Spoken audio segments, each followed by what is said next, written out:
Vamos começar. Estão todos a ouvir bem?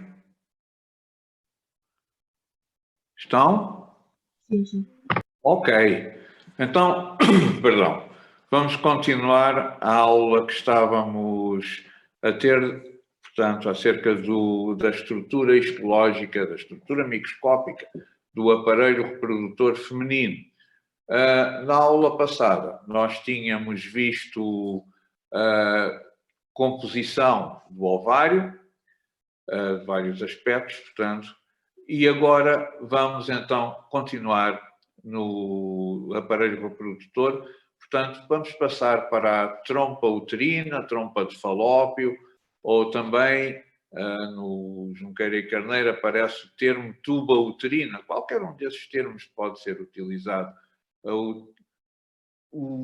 Digamos, aqueles termos que utilizam epónimos, ou seja, o nome dos descobridores, tendem a cair em desuso, mas pronto, ainda são daqueles que eu continuo a utilizar. Ora bem, a trompa uterina, quando há ovulação, ou o oócito, segunda ordem metafase, ou então o zigoto, tudo isso depende se, portanto, há fertilização ou não. Portanto, vai ser transportado para o útero. E a via de transporte é a trompa uterina ou trompa de Falópio.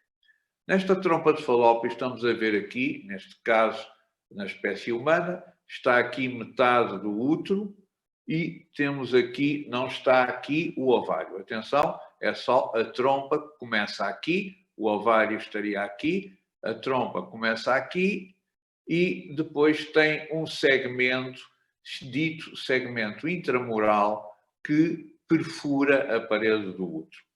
Portanto, poderíamos então dizer que há 4 segmentos na trompa uterina. O primeiro deles, que está mais próximo do ovário, é o infundíbulo, assim chamado porque tem a forma de um funil. Este infundíbulo, portanto, abre-se livremente na cavidade peritoneal e apresenta vários prolongamentos que bastante elaborados, que são as chamadas fímbrias. Podem ver aqui, isto aqui é a secção transversal da trompa na altura do infundíbulo. A mucosa forma pregas bastante elaboradas. Depois do infundíbulo vem a ampola. Já ouvimos falar na ampola na embriologia. A ampola é o local onde, digamos, ocorre a fertilização. Esta ampola também tem um diâmetro bastante largo, embora não seja tão grande como o do infundíbulo. Depois da ampola, a trompa uterina começa a estreitar-se mais para o istmo e, finalmente, temos um curto segmento intramural. As pregas da mucosa, que são bastante elaboradas ou bastante desenvolvidas, que, portanto, ramificam-se várias vezes, de maneira a dar um aspecto labiríntico ao lúmen da trompa. Portanto, essas pregas que são bem desenvolvidas no infundíbulo e na ampola começam a diminuir de altura no istmo e são muito pouco desenvolvidas no segmento intramural. Aqui estamos a ver o esquema. Bom, atenção, aqui é só a trompa em cima, cortada em vários sítios, e aqui a relação entre a trompa e o ovário. Está aqui o ovário e está aqui a trompa. Portanto, aqui está a extremidade da trompa que se abre perto do ovário, ou seja, o infundíbulo, com essa forma de funil e com os prolongamentos que são as fímbrias, depois a ampola, o istmo e depois irá o segmento intramural, que aqui está com o nome de segmento intersticial. Aqui, no esquema de cima, a trompa foi cortada, teve vários cortes transversais para se apreciar, digamos, o grau de desenvolvimento das pregas da mucosa. Então temos aqui o infundíbulo com as fímbrias, a ampola, como estão a ver, a mucosa está, portanto, a mucosa apresenta várias pregas extremamente ramificadas, portanto, o lúmen do infundíbulo tem um aspecto de labirinto. No istmo, já, portanto, as pregas começam a estar menos desenvolvidas e no segmento intramural, como estão a ver, as pregas são bastante baixas. Qualquer que seja o segmento considerado, nós temos 3 túnicas e são elas de dentro para fora. Primeiro, uma mucosa, depois segue-se uma muscular do músculo liso e, finalmente, uma serosa mais externa. Portanto, a mucosa já vamos ver daqui a pouco como é que é constituída. A muscular, posso desde já adiantar que apresenta, tal como no tubo digestivo, 2 subcamadas. Uma subcamada mais interna de músculo liso disposto, portanto, transversalmente, e uma camada mais externa de músculo liso disposto longitudinalmente. A serosa é igual às serosas de outros órgãos. Portanto, apresenta um revestimento externo de epitélio simples pavimentoso, o mesotélio, e uma camada delgada de tecido conjuntivo laxo que prende esta serosa à muscular. A mucosa. Bom, aqui poderemos ver todas as 3 camadas. Portanto, primeiro, a serosa, que, portanto, é só esta pequena linha, esta linha mais escura acaba por ser o mesotélio.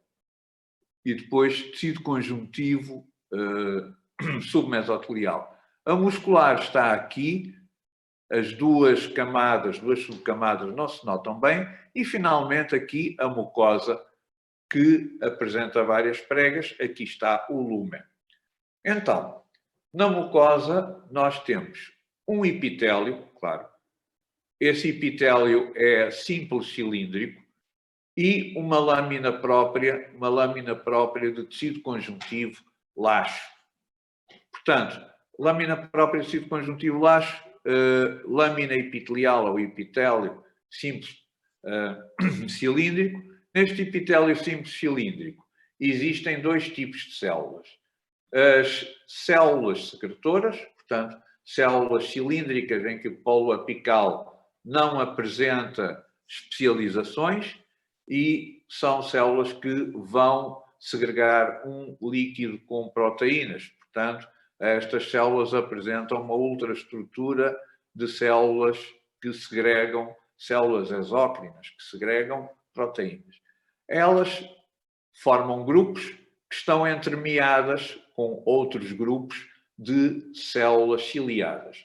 Portanto, estas células secretoras, o líquido vai ser um líquido de nutrição para o zigoto, no caso de ter havido a fertilização na ampola, e os cílios vão empurrar, portanto, este tapete mucoso para o útero. Aqui estamos a ver, portanto, uma pequena ampliação da trompa uterina na região agora do infundíbulo, portanto, a muscular aqui, a serosa, e aqui as várias pregas da mucosa. E aqui uma ampliação maior só da mucosa. Portanto, o epitélio, que aqui não está tão ampliado como o outro, portanto não se conseguem ver bem as células ciliadas e as células não ciliadas, e a lâmina própria de tecido conjuntivo laxo. Outra vez um infundíbulo para vermos, digamos, o grau de desenvolvimento das pregas da mucosa. Isto também vai prolongar-se pela ampola. Temos agora aqui a ampola, portanto, a serosa, a muscular e a mucosa, portanto, com o epitélio de revestimento, que é esta linha azulada, e o tecido conjuntivo da lâmina própria, que é, portanto, um tecido conjuntivo laxo. Portanto, daqui da ampola é o que há a dizer.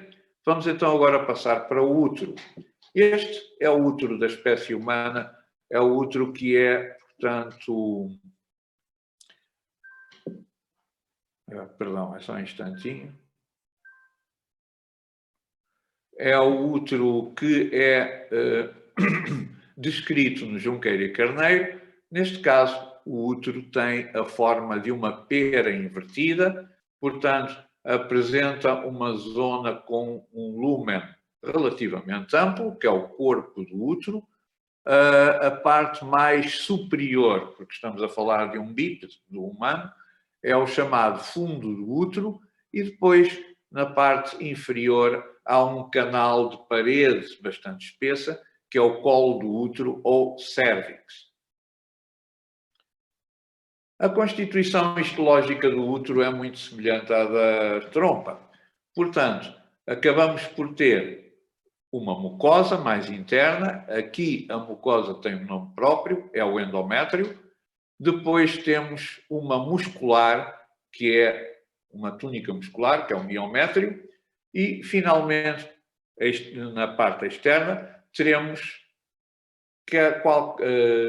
dependendo da zona do útero considerada, uma serosa ou uma adventícia. Qual é a diferença entre a serosa e a adventícia? Portanto, isto é uma coisa que vamos agora só recapitular. A serosa, tal como na trompa, é revestida externamente por um epitélio simples pavimentoso, que é o mesotélio, e depois, por baixo do mesotélio, temos uma delgada camada de tecido conjuntivo laxo. Na adventícia, não há mesotélio e, portanto, há só tecido conjuntivo que liga o órgão às estruturas vizinhas.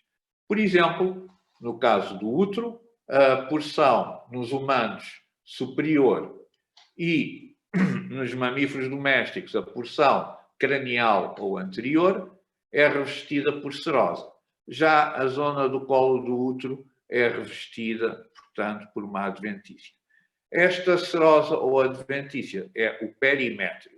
Eu gostaria de chamar aqui a atenção, portanto, para o miométrio. O miométrio, no Junqueira e Carneiro, diz que é constituída por 4 camadas. Nós vamos esquecer isso e vamos considerar apenas estas 3 camadas que aqui aparecem. Portanto, lembremos, o endométrio é a mucosa uterina, é o mais interno.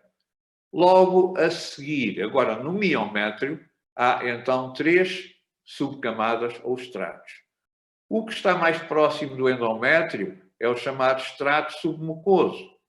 Portanto, submucoso, está ao lado, está abaixo da mucosa. É constituído por feixes de células musculares lisas, bastante compactos, separados uns dos outros por algum tecido conjuntivo. Depois, há um extrato vascular. Neste extrato vascular, portanto, há muito poucas células musculares lisas. O que existe em grande quantidade são vasos de um certo calibre. Finalmente, mais de externo, temos na túnica muscular o extrato subseroso. Este extrato subseroso volta a ser rico em células musculares lisas e está adjacente ao perimétrio, ou seja, à serosa ou adventícia.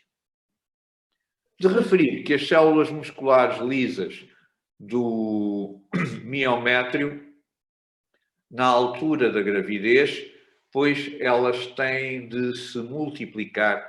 Portanto, vai haver aumento do número de células do miométrio, o crescimento de um tecido por aumento do número de células é aquilo que se chama hiperplasia. Elas também aumentam de volume e, portanto, o aumento de um órgão por aumento do volume das células chama-se hipertrofia. Logo, o miométrio vai sofrer estes 2 fenómenos de hiperplasia, aumento do número de células, e hipertrofia, aumento do volume das células. Além disso, as células musculares lisas, vão, além de terem a sua função contrátil, vão ficar com, digamos, características ultraestruturais de células que segregam proteínas. Neste caso, o retículo endoplásmico rugoso vai ficar bem desenvolvido e o aparelho de Golgi também. Isto porque estas células vão sintetizar colagênio para a matriz extracelular. Peço desculpa. Diga. A lia serosa reveste o quê? Desculpe? Tinha dito que a adventícia reveste o colo do útero. E a serosa? A serosa reveste a porção mais cranial, no caso dos mamíferos domésticos, ou a parte mais superior, no caso da mulher. Portanto, o corpo e o fundo do útero são vestidos por serosa. E o colo do útero é vestido por adventícia. Aqui estamos a ver a vista geral do útero humano em corte transversal. Portanto, aqui está o endométrio, claro está que não conseguimos ver bem o aspecto do endométrio. Aqui o biométrio, o perimétrio, é só esta pequena linha. Estas linhas que estão aqui são chamados ligamentos suspensores do útero. Por enquanto não nos vamos preocupar muito com eles. Diga. Depois as células que vão produzir colagênio são só as da subserosa ou são de todas as partes? Todas as Desculpe, três camadas? não ouvi. Podia falar um bocadinho mais alto, por favor? As células que vão produzir colagênio na gravidez são só as da subserosa ou são as do extrato subseroso ou submucoso? São sim, todas. Sim, são todas. Mas são todas elas. Dos 3 estratos ou só de um? Não, são só dos 2 estratos, do subseroso e do submucoso. Ok. Veja que o vascular é pobre em músculo liso. Portanto, acima de tudo, o que tem é tecido conjuntivo, laxo e vasos sanguíneos. Portanto, aí não vai haver grande alteração. Esclareci a dúvida? Sim. Obrigada. Ok. Bom, aqui então é uma vista geral do útero em corte transversal. Aqui recapitulemos as túnicas do útero. Portanto, cá está a mucosa. A mucosa vai daqui até aqui. Já podem ver que na mucosa existe um epitélio de revestimento. Esse epitélio de revestimento é simples cilíndrico e apresenta células cilíndricas não ciliadas que produzem um líquido rico em proteínas. Portanto, são células com características ultraestruturais de células que produzem proteínas para exportação. E depois temos aqui um tecido conjuntivo, que é a lâmina própria. É nesta lâmina própria, ela é rica em fibroblastos e as fibras de colagênio que mais aparecem aqui nesta lâmina própria não são fibras de colagênio do colagênio comum, do colagênio do tipo 1, são fibras de colagênio do tipo 3, ou seja, fibras reticulares. E como estão a ver, na lâmina própria estão embutidas glândulas tubulosas, que são as chamadas glândulas endometriais ou glândulas uterinas. Estas glândulas uterinas têm também no seu revestimento células ciliadas e células, portanto, não ciliadas, mas predominam em grande número as células não ciliadas que vão sintetizar, que vão segregar produtos proteicos. Depois temos aqui o biométrio.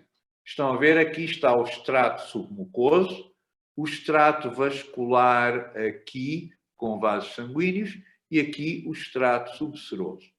E depois o perimétrio é esta pequena linha que está aqui. Professor, peço desculpa, tive uma dúvida. Diga. Pode chamar glândulas uterinas ou qual é o outro nome? Endometriais. Obrigada. Nada. Bom, agora vamos ver o endométrio propriamente dito com uma maior ampliação. Cá está o epitélio de revestimento. Volto a dizer, este epitélio de revestimento é constituído é um epitélio simples cilíndrico que apresenta células ciliadas e células não ciliadas, produtoras de um líquido, portanto, rico em proteínas. Depois, aqui Portanto, atenção, a mucosa vai só até, ou o endométrio vai só até aqui. Aqui já é o miométrio. Portanto, aqui está o epitélio de revestimento, aqui a lâmina própria, com muitos fibroblastos e rica em colagênio de tipo 3, e depois temos aqui as glândulas, que são glândulas tubulosas simples, que na sua porção mais distal podem ramificar-se. Portanto, nestas glândulas, o epitélio de revestimento é um epitélio simples cilíndrico, essencialmente secretor, embora possam haver algumas glândulas, algumas células ciliadas. De referir que a mucosa ou endométrio vai dividir-se em duas camadas. Uma camada aqui mais próxima do miométrio, que é o chamado extrato basal ou camada basal, que contém lâmina própria e os fundos das glândulas uterinas. E depois, a porção principal é a chamada camada ou extrato funcional.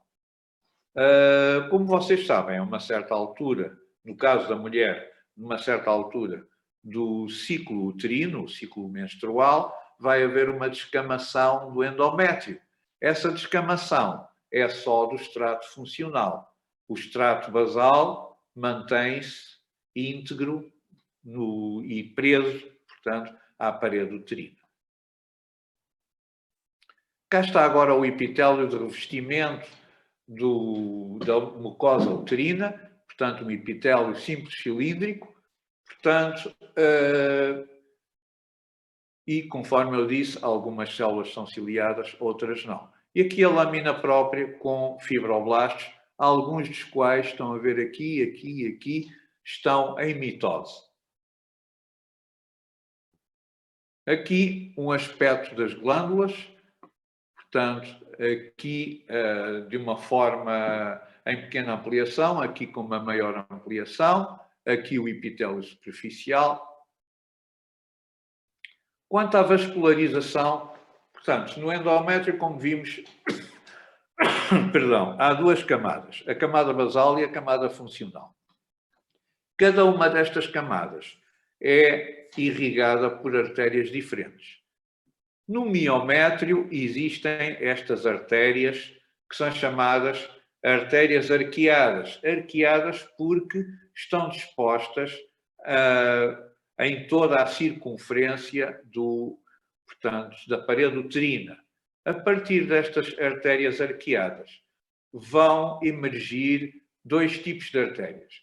As artérias retas, estas artérias retas, portanto, agora aqui isto é o endométrio, camada funcional, camada basal e camada funcional. A camada basal é irrigada pelas artérias retas e depois a camada funcional é irrigada por estas artérias que formam assim uma espiral e, portanto, são chamadas artérias espirais.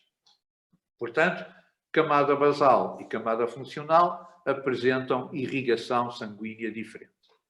E aqui estamos só a ver, portanto, o aspecto de uma glândula uterina, tubulosa simples e que se ramifica na sua porção final e termina, os fundos da glândula terminam na camada basal. Aqui é só o miométrio, só para recordarmos. Aqui, portanto, temos um feixe de células musculares lisas em corte longitudinal, outro feixe adjacente, as células estão cortadas transversalmente e aqui obliquamente, portanto estão a ver que tanto no estrato submucoso como no estrato subseroso o miométrio é bastante compacto.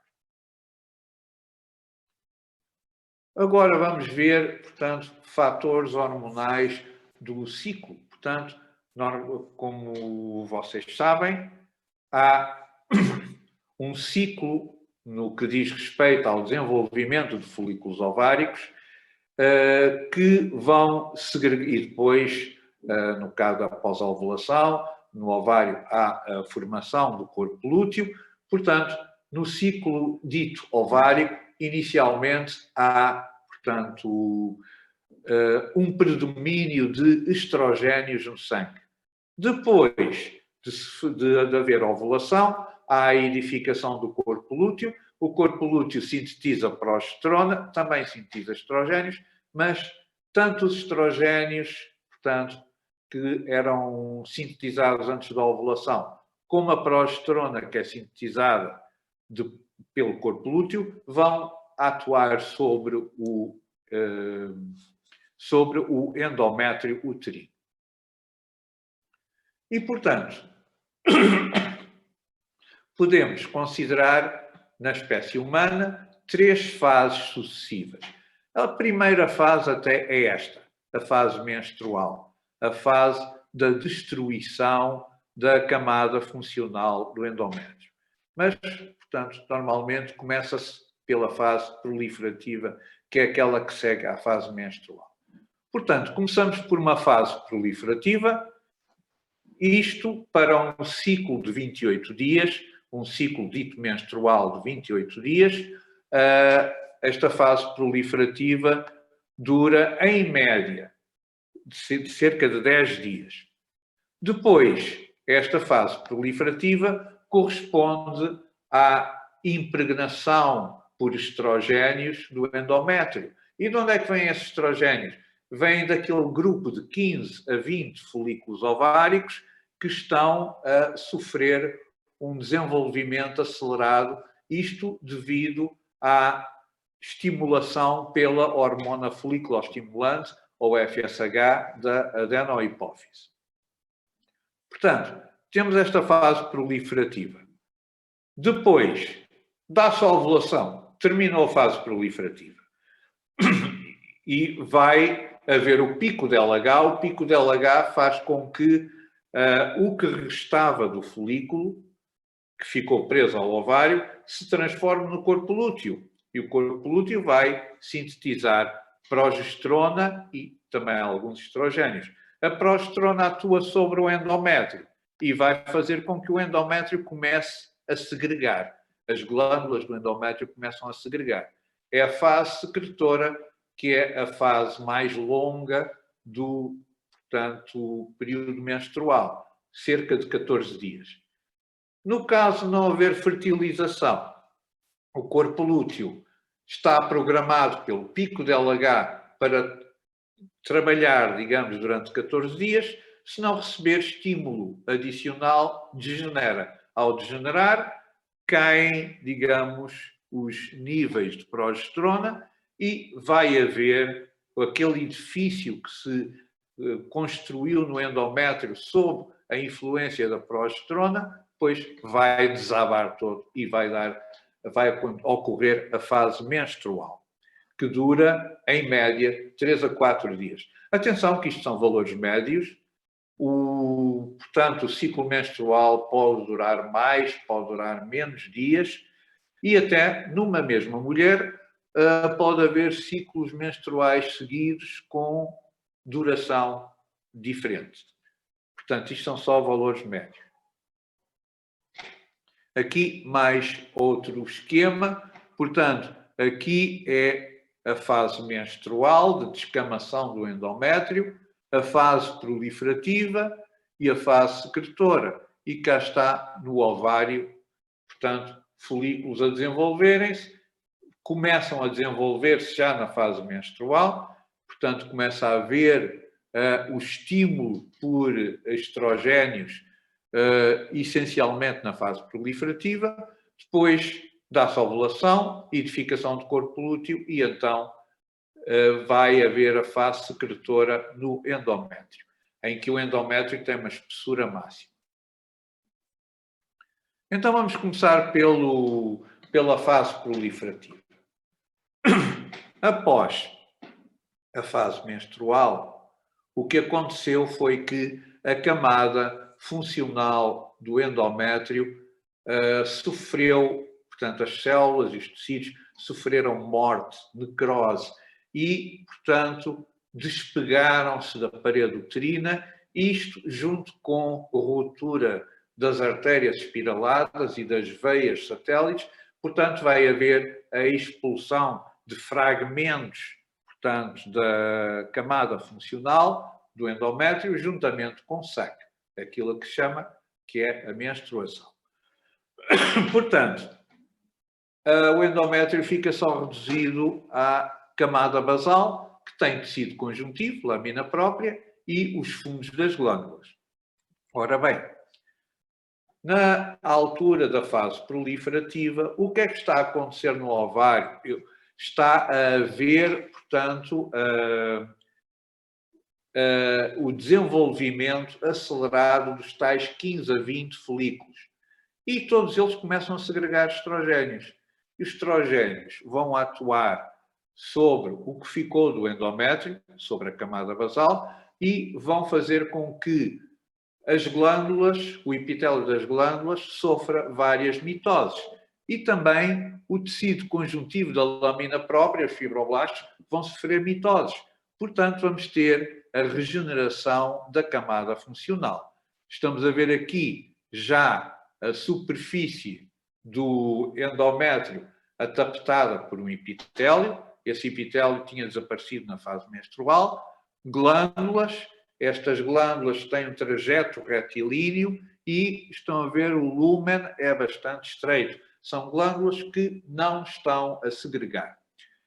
As figuras de mitose são muito frequentes, tanto no epitélio superficial e glandular, como nos fibroblastos, portanto, da lamina própria. Portanto, isto é a parte inicial da fase proliferativa. No fim da fase proliferativa, as glândulas já começam a adotar um aspecto mais da fase que vem a seguir, que é a fase secretora ou progestagénica, ou progesterónica, quero dizer. A fase proliferativa também é chamada fase estrogénica, porque é sob a influência dos estrogénios, dos folículos que estão em desenvolvimento no ovário, que vai haver estas alterações no endométrio. Agora, vamos passar para a fase secretora ou progestagénica. Estão a ver que já há aqui uma grande diferença. Qual é a diferença que nós estamos a ver? As glândulas, estão a ver aqui, as glândulas deixaram de ter aquele trajeto retilíneo que no fim da fase proliferativa já se notava, começam a ficar, portanto, helicoidais. E, além disso, estas glândulas estão bastante cheias de produto de secreção. Logo, o lúmen das glândulas passa a ser bastante amplo. Ora, estão a ver, glândulas cheias de produto de secreção vão fazer com que a espessura do endométrio aumente. Além disso, vai haver acumulação de sangue nos capilares da lamina própria, é aquilo que se chama congestão, e algum líquido desses vasos congestionados sai aqui para a lamina própria, esse líquido forma o que se chama edema. Tudo isso contribui para que o endométrio aumente, portanto, de espessura. Portanto, na fase secretora ou progestagénica, devido à influência da progesterona, portanto, as mitoses pararam e já são muito raras e, portanto, vai haver essencialmente a secreção, a atividade secretora pelas glândulas endometriais ou glândulas uterinas. Claro está que, conforme eu disse, esta fase, o corpo, portanto, é o corpo lúteo do ovário que faz com que haja esta fase secretora. O corpo lúteo, que foi formado pelo pico de LH, está programado para trabalhar só 14 dias. Ao fim dos 14 dias, uma de duas coisas pode acontecer. Ou houve fertilização, e se houve fertilização, o concepto vai, portanto, por meio do trofoblasto, prender-se no endométrio e o trofoblasto vai segregar uma hormona semelhante à LH, a hormona luteinizante, que é a gonadotropina coriónica, e esta gonadotropina coriónica vai manter o corpo lúteo a segregar progesterona. Ou então não houve fertilização e todo este edifício que estava construído vai desmoronar-se. E então vamos passar, bem, aqui ainda temos a fase secretora com uma menor ampliação para vocês apreciarem o trajeto tortuoso das glândulas. Aqui é a superfície do endométrio e aqui já o início do miométrio. As glândulas têm um trajeto sinuoso e o lúmen está muito dilatado. Bom, e então, se não houver fertilização, o que é que vai acontecer? As artérias espirais que irrigavam a camada funcional do endométrio vão começar a sofrer contrações e, devido a essas contrações, o sangue não segue para a camada funcional, logo todos estes tecidos vão necrosar-se, vão morrer e desagregam-se uns dos outros. Ao desagregarem-se, portanto, bom, desculpem lá, ainda há aqui um aspecto da fase secretora. Isto é uma glândula cortada em vários pontos, visto que ela tem o trajeto, portanto, helicoidal. Portanto, aqui foi cortada transversalmente, depois foi para este lado do quadro, cortada de novo para o outro lado do quadro, cortada de novo, etc.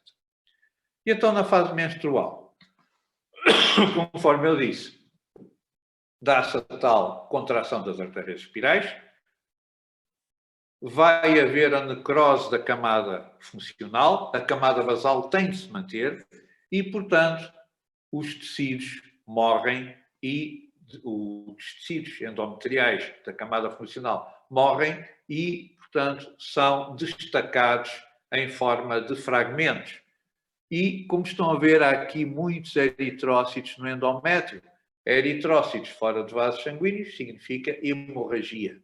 Portanto, os vasos espirais, as artérias espirais, são também cortadas devido ao facto de haver a necrose do endométrio da camada funcional e, portanto, ficam, digamos, são cortados e vai haver saída de sangue, ou seja, o fluxo menstrual. Entretanto, no ovário, portanto, neste caso, o corpo lúteo entra em regressão e vai se transformar no corpus albicans, ou corpo branco, e já no ovário está a haver, portanto, o corpo lúteo deixou de segregar a progesterona e os estrogénios e, portanto, a adenohipófise vai segregar de novo FSH, que vai fazer com que haja uns novos 15 a 20 folículos ováricos que vão, portanto, sofrer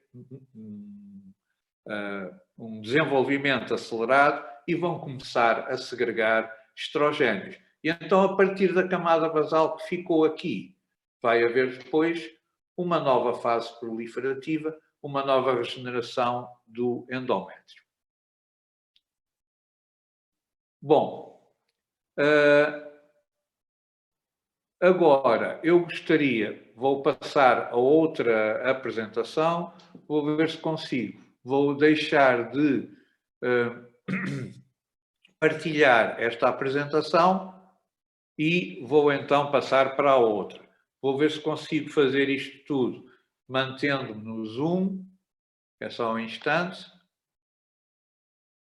E agora então vamos fazer outra partilha. Se não me engano.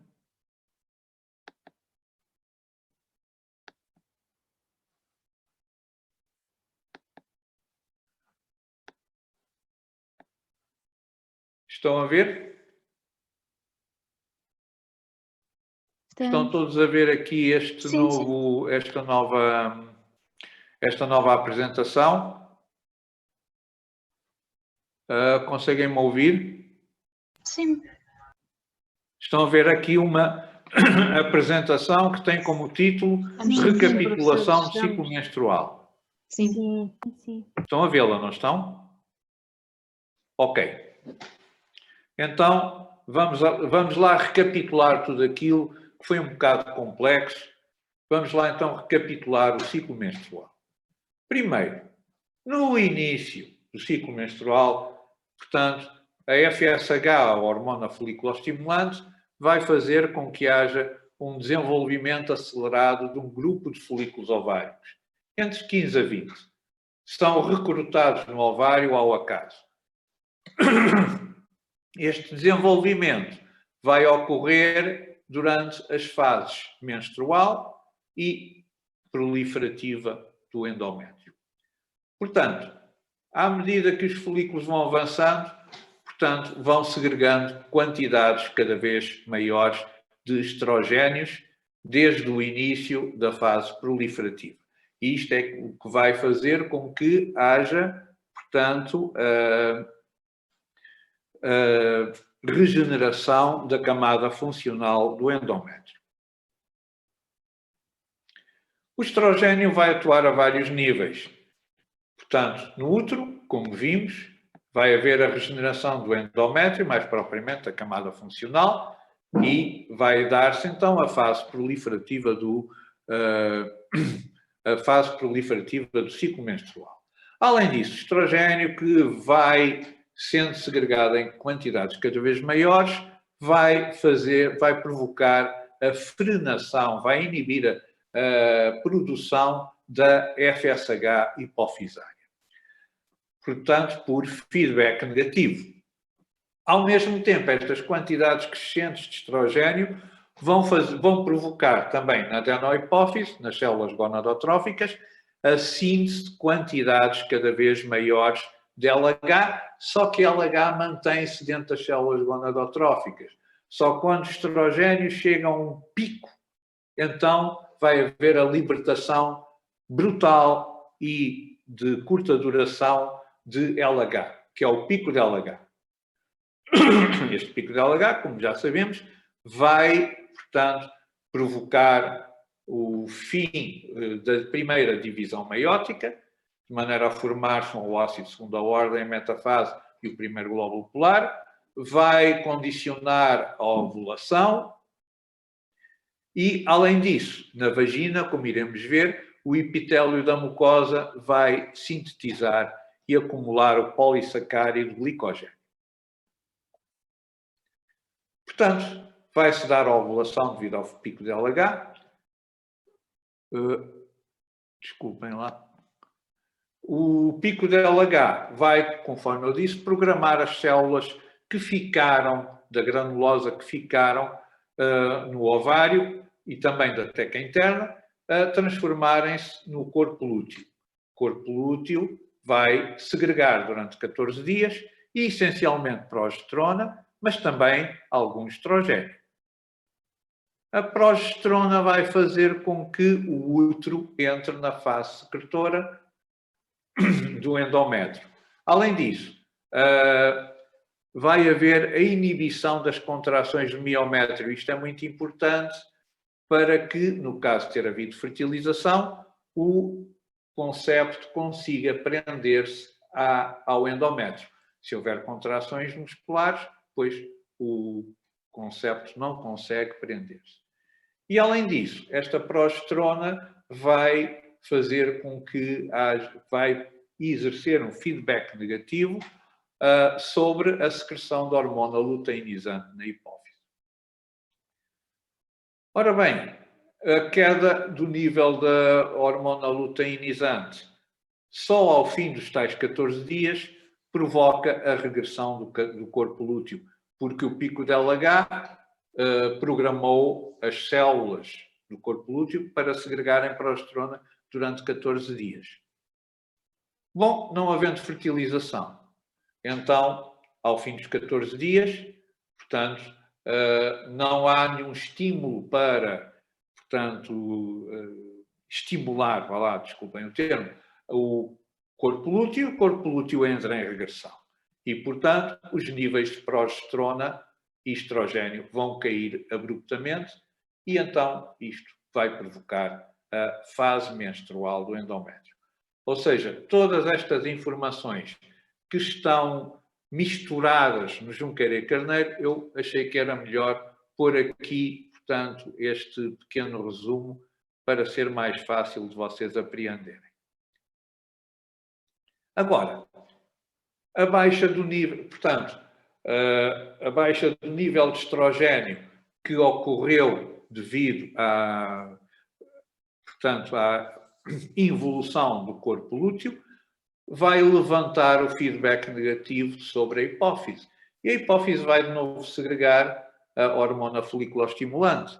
A hormona foliculoestimulante vai, por seu turno, atuar sobre o ovário e estimular outros 15 a 20 folículos. E depois volta a repetir o ciclo. Os ciclos menstruais só são interrompidos pela gravidez e pela lactação. Agora, se calhar, antes de falarmos no ciclo éstrico, vamos ter uns 10 minutos de intervalo. Estão de acordo? Sim, professora, obrigada. Ok, então, às 10 horas, voltamos então todos aqui.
Ora bem,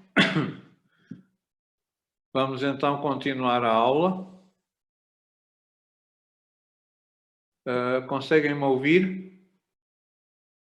Sim. Vamos então avançar? Ok. O que nós vimos até agora que acontece no útero é o caso particular da mulher. Portanto, em que o ciclo, digamos, do endométrio, o ciclo menstrual, tem 3 fases. A fase proliferativa, a fase secretora e, finalmente, a fase menstrual. Nos mamíferos domésticos, portanto, há também um ciclo de alterações no endométrio que estão dependentes do que se passa no ovário. Portanto, das alterações que ocorrem no ovário. E então, neste caso, temos estas alterações cíclicas no útero e nos ovários, que estão interrelacionadas, formam aquilo a que se chama o ciclo éstrico. Ciclo éstrico que acaba por ser dividido em quatro períodos, digamos, sucessivos. O primeiro é o proestro. Depois vem o estro. Estro, também dito cio, é durante o estro, ou perto dele, que se dá a ovulação. Depois vem o metaestro e, finalmente, vem o diestro. Em alguns mamíferos domésticos, nas fêmeas de alguns mamíferos domésticos, pode haver uma outra fase, que é o chamado anestro, que não tem, digamos, não tem equivalente no caso da mulher. Então vamos lá ver o que é que, quanto ao ciclo éstrico, como é que há, portanto, desculpem,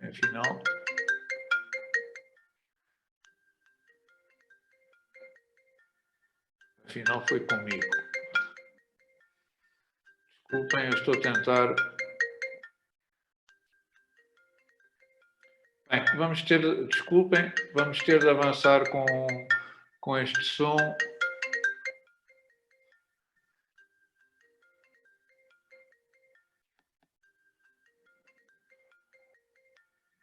Bem, para além do som, estão-me a ouvir, não estão? Sim. Bom, desculpem lá. Então, as fêmeas de mamíferos domésticos, de acordo com a sucessão dos ciclos éstricos, são, portanto, classificadas da seguinte maneira. Primeiro, temos as chamadas espécies poliéstricas. Os ciclos éstricos seguem-se ao longo do ano. Portanto, temos um ciclo com proestro, estro, metaestro e diestro. Ao diestro segue-se um novo proestro, estro, metaestro, diestro e por aí adiante. Isto, ou seja, há espécies que, tal como no caso da mulher, não há uma fase de repouso dos ovários. É o que acontece no caso da vaca e da porca, e estas espécies são chamadas espécies poliéstricas. Em outras espécies, também poliéstricas, mas sazonárias. Portanto, há ciclos éstricos que se seguem durante uma parte do ano e depois há um período em que não há ciclos éstricos. Esse período em que não há ciclos éstricos é, portanto, o chamado... Diga? Podia levar o telemóvel para outro sítio, se faz favor. É que eu não sei de onde é que isto vem, sabe? Então, se calhar vamos fazer uma coisa. Eu vou desligar e depois voltamos à reunião, está bem? Ok. Portanto, vou acabar aqui a reunião e depois voltamos à reunião. Vou deitar a internet abaixo. Com licença.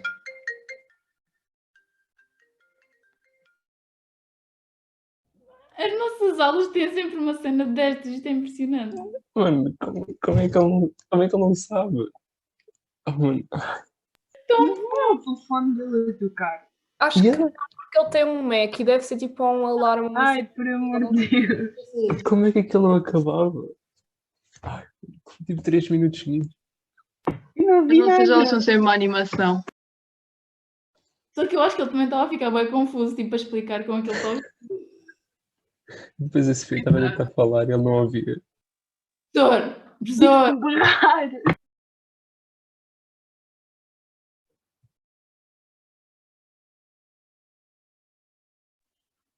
não, a sério, nós temos de fazer tipo bloopers para pormos no final do ano, tipo, só uma cena de bloopers das nossas aulas. É que, tipo, isto é icónico. Eu apoio completamente. O problema é quem é que vai filtrar tipo 50 horas de Zoom para ir buscar. Yeah. Epá, isso aí empenhamos tipo várias pessoas para várias cadeiras. Uma pessoa fica com histologia, outra com anatomia. Anatomia. Não, anatomia não costuma acontecer nada assim. Pões vezes 2 no YouTube e aquilo passa mais rápido. Yeah. Olha, é assim que vejo as aulas do Pai Natal no YouTube. E parece que é tipo a velocidade normal. Quando eu uso no normal, parece que está em câmera lenta. Não, eu no outro dia.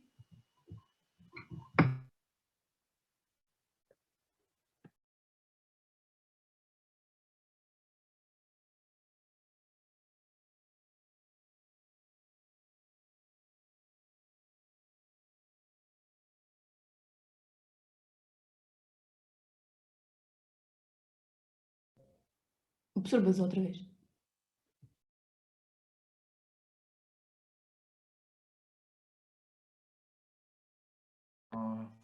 Pronto. Agora já me ouvem, não ouvem? Sim, professor. Ok. Pronto. Já estamos melhor agora. Peço-vos imensa desculpa, afinal era alguém a tentar ligar para o computador, para este computador. Já o despachei. Então, estávamos a ver então a classificação. Então vamos recapitular só aqui.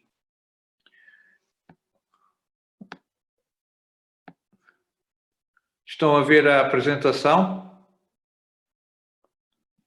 Sim, professor. Vou só ajeitar um bocadinho mais isto. Estão a ver, não estão? Portanto, nas fêmeas domésticas, as alterações cíclicas interrelacionadas do ovário, dos ovários e do endométrio formam o ciclo dito ciclo éstrico. Portanto, é o equivalente do ciclo menstrual nas fêmeas mamíferos domésticos. E aqui, então, temos 4 fases sucessivas. O proestro, que corresponde, grosso modo, portanto, assim, um bocado por alto, à fase menstrual e à fase proliferativa. Aliás, queria dizer, o proestro e o estro, ambos correspondem à fase menstrual e à fase proliferativa. Durante o estro, ou um pouco depois dele, dá-se a ovulação. E depois temos o metaestro e o diestro, que é a altura do funcionamento do corpo lúteo, portanto, correspondem à fase secretora do ciclo menstrual. Portanto, são estas 4 fases: proestro, estro, metaestro e diestro. Em algumas fêmeas de mamíferos domésticos, pode haver, no fim de um destes ciclos, um período de repouso dos ovários e do endométrio. É o chamado anestro, que aqui ainda não está referido, mas vai ser referido à frente. Então, de acordo com a sucessão dos ciclos éstricos, as fêmeas domésticas vão classificar-se de várias formas. Desculpem. Primeiro, temos as chamadas espécies poliéstricas. Nestas espécies poliéstricas temos um ciclo éstrico, depois segue-se outro ciclo éstrico, outro, ao longo do ano, seguem-se ininterruptamente. Portanto, é o que acontece na vaca e na porca. Noutras fêmeas domésticas, temos um ciclo éstrico, depois outro, isto durante uma fase do ano. Noutra fase do ano, então, há repouso ovárico e uterino. São as espécies poliéstricas sazonais. Portanto, na altura em que não há, portanto, depois do último ciclo éstrico, segue-se uma fase de repouso, digamos, dos ovários, que é o anestro, e depois, no fim do anestro, vai haver uma nova sequência de ciclos éstricos. É o que acontece no caso da égua, vaca, ovelha e porca, e na gata. E, finalmente, temos as espécies monoéstricas, em que há só um ciclo éstrico, depois um longo anestro e depois, no caso da cadela, outro ciclo éstrico e depois outro longo anestro durante o ano. Portanto, o ciclo éstrico é precedido e seguido por um período de anestro. Isto é o que acontece na cadela. Professor, peço desculpa. Diga? Peço desculpa. Nas espécies poliéstricas sazonarias não está a vaca e a porca. Sazonarias, não. É égua. Ok. Égua, pequenos ruminantes e gata. A vaca e a porca têm ciclos éstricos durante todo o ano. Parecia-me ter dito isso, mas devo ter ouvido mal. Obrigada. Ok. Portanto, aqui estamos a ver, mais em esquema, portanto, no caso, bom, aqui há algumas, por exemplo, vamos aqui ao caso das poliéstricas, que têm ciclos éstricos durante todo o ano. Portanto, cada ciclo éstrico é uma estrela. É o caso, portanto, da vaca e da porca. Como estão a ver, primavera, verão, outono e inverno, há sempre a atividade ovárica e há sempre a atividade do endométrio. Monoéstrica sazonária, é o caso da cadela. Temos aqui um ciclo éstrico, anestro, outro ciclo éstrico e anestro. Portanto, este esquema não, digamos, não condiz bem com o que está ali escrito atrás, mas é só para servir, digamos, de ilustração. Portanto, não encontrei outro esquema melhor e, portanto, sempre é melhor este pequeno esquema do que não haver nenhum. Vamos então agora ver no ciclo éstrico o que é que acontece no ovário. Vamos lá ver no proéstro. No proéstro vai haver o crescimento de um grupo de folículos sob a influência da FSH da adenohipófise. Claro está que estes folículos vão se desenvolvendo e vão começando a segregar estrogénios. Ao proéstro segue-se o éstro. O éstro, portanto, a secreção de estrogénios é máxima e, portanto, isso condiciona o comportamento do cio.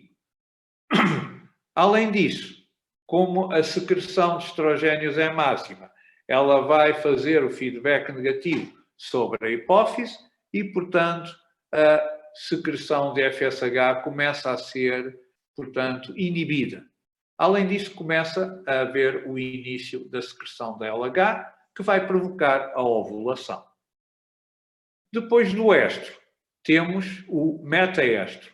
No metaéstro, o pico da LH edifica o corpo lúteo, vai haver, portanto, o declínio da secreção de estrogénios, porque, portanto, já houve ovulação e, portanto, os folículos que eram para ovular, ou o folículo que era para ovular, já se transformou no corpo lúteo, os outros sofrem involução. E vai haver aumento dos níveis de progesterona, ou seja, vai haver a edificação do corpo lúteo e o corpo lúteo vai começar a funcionar. No diéstro, que é a última fase, o corpo lúteo está totalmente desenvolvido e os níveis de progesterona são máximos. Portanto, se houver fertilização, pois vai manter-se a gravidez. Se não há fertilização, o corpo lúteo vai degenerar, ou o corpo amarelo vai degenerar e transforma-se num corpo branco, ou corpos albicans. Isto, atenção, é o que acontece no ovário. Vamos agora ver, de referir que em alguns mamíferos domésticos vai haver, no fim de um diestro, pode haver esta fase de anestro que não tem equivalente na mulher. Portanto, é a fase de quiescência ovárica. O ovário fica sem desenvolvimento de folículos. Portanto, neste anestro não existe nem na mulher, nem nas fêmeas poliéstricas, que é o caso da vaca e da porca, que têm ciclos éstricos por todo o ano. Agora, proestro, estro, metaestro e diestro. Quais são as modificações no útero? No proestro, portanto, temos a secreção de estrogénios em quantidades crescentes e, portanto, vai começar a haver a hiperplasia do epitélio do endométrio, ou seja, vai haver as mitoses do epitélio do endométrio, tanto no epitélio superficial como nas glândulas. As glândulas uterinas estão retas, tal como acontece na fase proliferativa da mulher.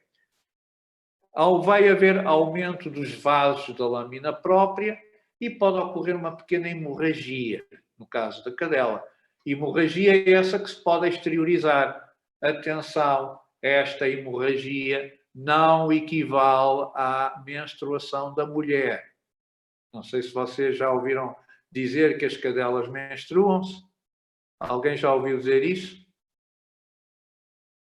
Sim, professor.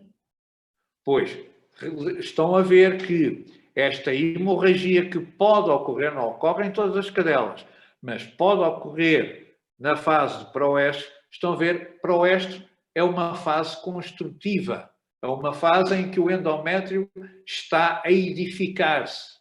Portanto, é uma hemorragia, equivale ao que acontece em algumas mulheres, que há uma ligeira hemorragia na altura da ovulação, a hemorragia dita intermenstrual.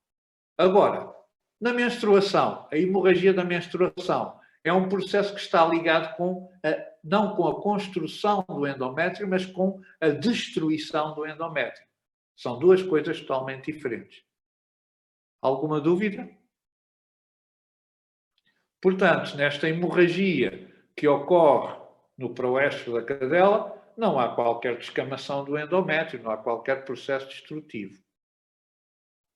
E estamos a ver agora o corno uterino da cadela no proestro. Aqui está o endométrio, estão a ver? Daqui até aqui. Aqui o miométrio. Aliás, chamo-vos a atenção que aqui no miométrio podemos ver aqui o estrato submucoso, aqui a 8 o estrato subseroso e esta parte mais laxa é o estrato vascular. E quanto ao endométrio? Estão a ver aqui o epitélio do revestimento, as glândulas, aqui a lâmina própria e reparem, as glândulas têm um trajeto perfeitamente retilíneo. Agora, no estro, continua a haver a proliferação do epitélio, do endométrio e também das glândulas. Começa a haver a atividade secretora, que já é, portanto, já é notável. Entretanto, vai haver congestão da lâmina própria, portanto, os vasos sanguíneos ficam cheios de sangue e algum líquido, algum plasma pode extravasar, portanto, para a lâmina própria. É o que chama edema. Além disso, o endométrio vai ser infiltrado por linfócitos que vêm dos vasos sanguíneos também. E agora estamos a ver aqui o útero da cadela em estro. Estão a ver? Aqui é o miométrio e aqui o endométrio. Reparem que as glândulas já estão mais desenvolvidas do que no proestro. Mas ainda têm uma forma mais ou menos retilínea. No metaestro, lembrem-se, metaestro, houve a ovulação e começa a edificar-se o corpo lúteo, começa o corpo lúteo a segregar progesterona. Portanto, continua a haver a hiperplasia das glândulas, hiperplasia, aumento do número das células epiteliais que constituem as glândulas já começam a ter um trajeto sinuoso e o edema desaparece. Aqui, infelizmente, não temos microfotografias para mostrar. E, finalmente, corpo lúteo a funcionar no total. É o diestro. Aqui, a hiperplasia das glândulas é máxima, há muito enrolamento das glândulas e a secreção é máxima. E agora, podemos ver aqui. Estão a ver? Portanto, miométrio. O lúmen quase que não se nota, porque o endométrio está extremamente espesso. Estão a ver? Glândulas por todo o lado. Aqui está o lúmen uterino. Aqui. Mas como estão a ver, está muito diminuído, porque o endométrio tem a sua espessura máxima e as glândulas estão extremamente tortuosas. Agora, das duas uma. Ou há fertilização e as glândulas continuam em atividade para alimentar nas primeiras fases do concepto, ou então não há fertilização. A atividade secretora, portanto, das glândulas uterinas diminui, acaba por parar e vai haver pura e simplesmente uma involução do epitélio uterino e das glândulas. Ou seja, como estão a ver aqui, isto seria o equivalente à menstruação da mulher. Na menstruação, como não há fertilização, portanto, a progesterona diminui, vai haver a destruição do endométrio. Aqui não há destruição do endométrio. Vai haver apenas uma involução do epitélio do endométrio. Portanto, nas fêmeas de mamíferos domésticos, não há menstruação. Dúvidas acerca disto? Ok. Então, vamos continuar. Bom, em algumas espécies, após um ciclo éstrico, bom, vai haver o anestro, portanto, que é o que acontece na égua, cabra, ovelha, cadela e gata. Neste caso, nos ovários não havia, portanto, a atividade de desenvolvimento folicular. No endométrio, o endométrio está fino, portanto, o epitélio passa de simples cilíndrico a simples cúbico e as glândulas uterinas são em muito pequeno número e são curtas e retas. E cá está um útero de cadela em anestro.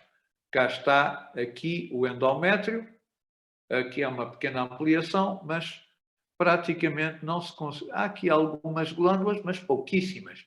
Aqui, volto a chamar a atenção, é o miométrio, o extrato submucoso, aqui em 8 o extrato subseroso e aqui esta parte mais clara, o extrato vascular do miométrio, que contém essencialmente tecido conjuntivo laxo e, estão a ver aqui, vasos sanguíneos. Bom, vimos então o ciclo menstrual e o equivalente nos mamíferos domésticos, o ciclo éstrico. Agora vamos ver o colo uterino ou cérvix. O colo uterino ou cérvix, que é a porção na mulher inferior do útero, nas fêmeas domésticas a porção posterior ao caudal, é uma zona, um canal, digamos, de paredes muito espessas e que é atravessado por um fino canal, que é o canal cervical. Neste caso, temos um epitélio de revestimento do canal cervical que é simples cilíndrico e que, como estão a ver aqui, apresenta glândulas, que são as glândulas cervicais. Esta porção que estão aqui a ver, este lúmen, já é o lúmen da vagina. Portanto, a parte caudal do cérvix projeta-se para o interior da vagina. Nesta zona, o epitélio deixa de ser simples cilíndrico e passa a ser estratificado pavimentoso. Aqui, na parede do cérvix, há essencialmente fibras colagénicas, ou seja, tecido conjuntivo denso. 85% da parede do cérvix é constituído por tecido conjuntivo denso. Há músculo liso, sim senhor, mas é pouco desenvolvido. Se houver gravidez na altura do parto, este cérvix alarga-se bastante para deixar o novo indivíduo passar e vai haver destruição do colagênio, destruição enzimática. Portanto, isto é o cérvix. O cérvix, na altura, portanto, da ovulação, em que os estrogénios influenciam as glândulas cervicais, produz um muco bastante fino, portanto, pouco viscoso, que permite, no caso da fertilização, a passagem de espermatozoides.